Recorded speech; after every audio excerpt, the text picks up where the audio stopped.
This is my Jetson Bolt Pro, and I thought I would do this video just to show you.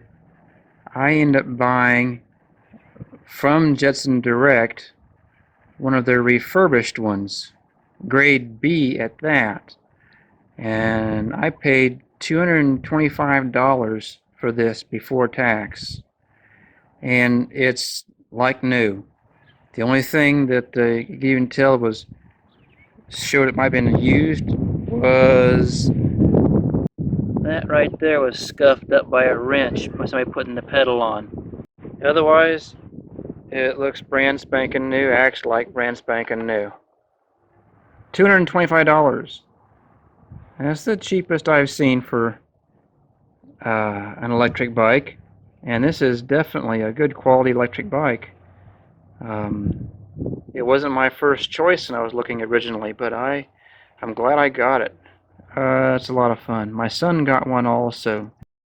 It also was a grade B refurbished, because they're I think they were $250 for the grade B, and then you got a $25 or was it 10%? Anyway, it ended up being $25 off as a first-time buyer, and so $225.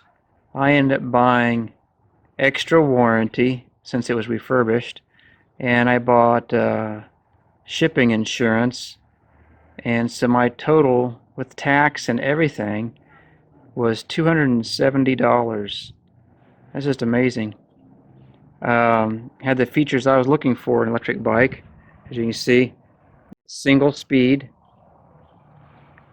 because if you're doing an electric bike, and especially if it has some kind of pedal assist to it, why do you need multi-speeds?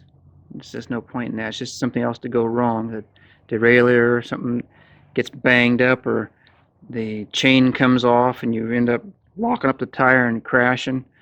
Yeah, so that I thought was a plus. I wanted a single speed. One, it has, you can see them better on the other side. You've seen a lot of the features in some of the other videos, so I won't go into all of that. But disc brakes, front and back, amazing. Now, because of my foot injury and my knee injury, I really couldn't ride a bike very well anymore. It hurts the pedal after a while. That's why I wanted to get an electric bike, so that my son and I could ride.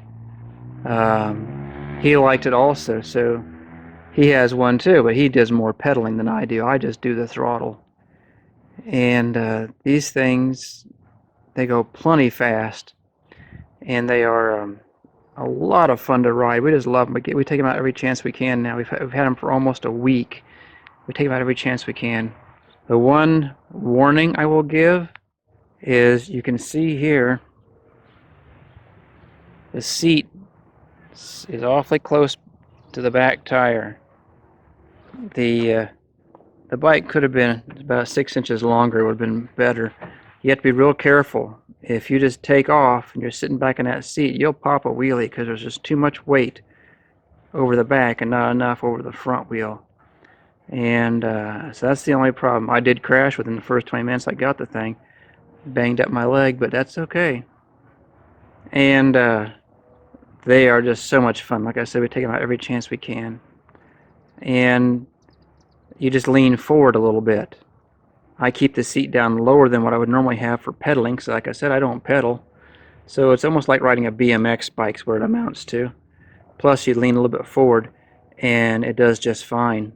We have put a lot of miles already on these things in just a week's time.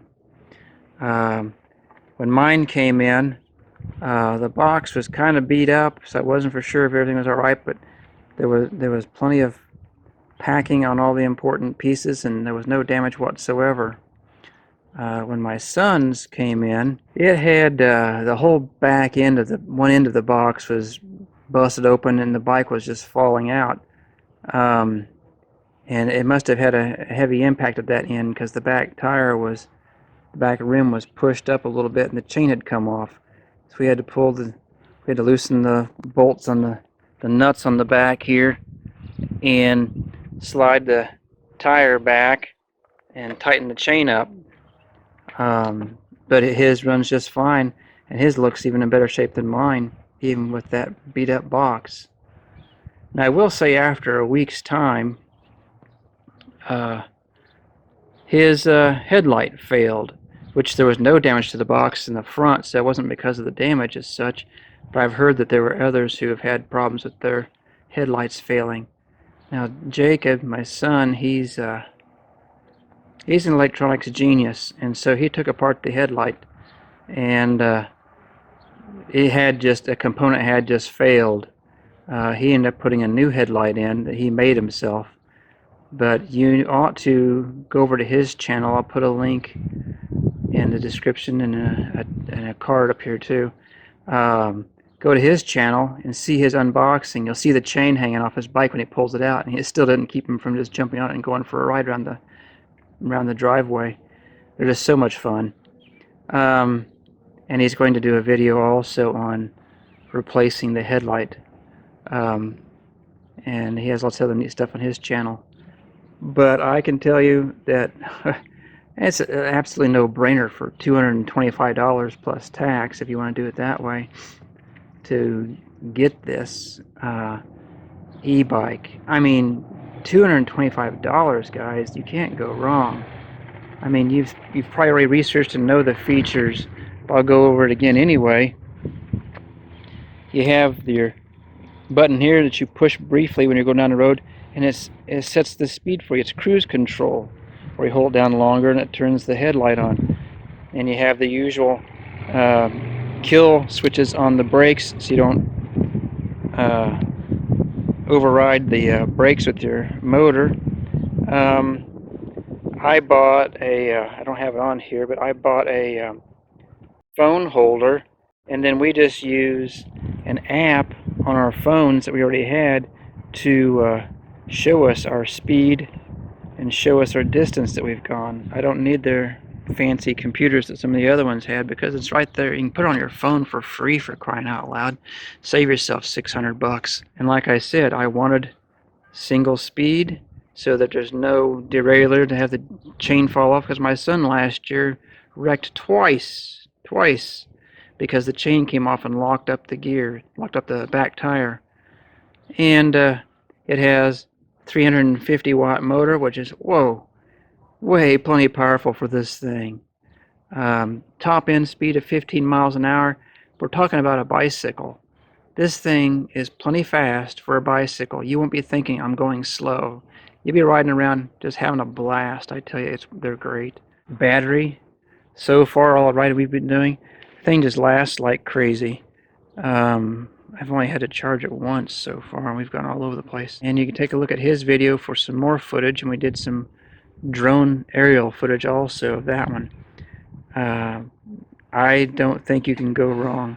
The refurb, you know, what if you, I was just planning on having one that was scuffed up. I didn't really care about how it looked as long as it wasn't damaged. But goodness, I mean, when you look at this, that's the only thing that showed that somebody had been messing with it, that was scuffed up. When I put it on, it was already scuffed up. Everything else is brand new. It looks perfectly new. I mean, come on, people. I did a little bit of a mod myself already. If you notice, this is the fender that comes with it, and my son didn't want his fender on, so I asked if I could have it. I put it on the front part here, so I got an extra long fender. How about that? And mine came with this reflector here, and his didn't have the reflector. But that doesn't really matter to anything, does it? $225, and you're cruising down the road. And these things, like, I would put a basket on the front you can go to the store and be able to haul something, or just whatever to carry around from one place to another. And this thing can just be used. I mean, you can pick it up and put it wherever you need to go. And I tried this. I took both of ours, so identical bikes. I put the handlebars down, you know how they go down, flip over, down.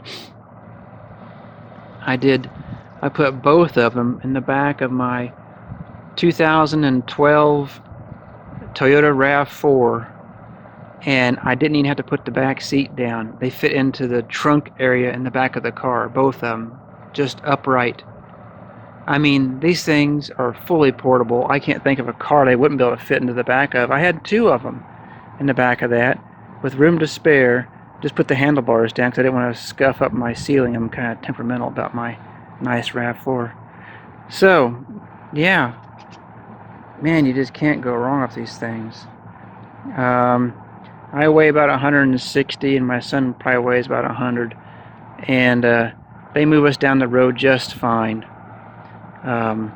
He likes doing the pedal, which there is a single pedal assist, which takes some getting used to. I think it's kind of strange, but it's cool. He likes pedaling to get started, so he gets a faster start. But just remember to lean forward a bit to keep from popping a wheelie, because you can do it real easy on these things. The brakes, they will stop you on a dime. You want to be careful. You'll end up burning up tread by skidding or whatever. But yeah, I told my son, I said, this is it's not a toy. It's not even a bicycle. This is actually a vehicle. So you want to treat it with respect and be smart riding it, because they are powerful. They're very powerful.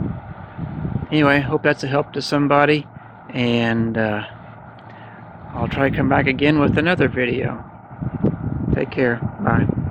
And here's Yawning Doodle in his summer coat. He's been trimmed up for warm weather.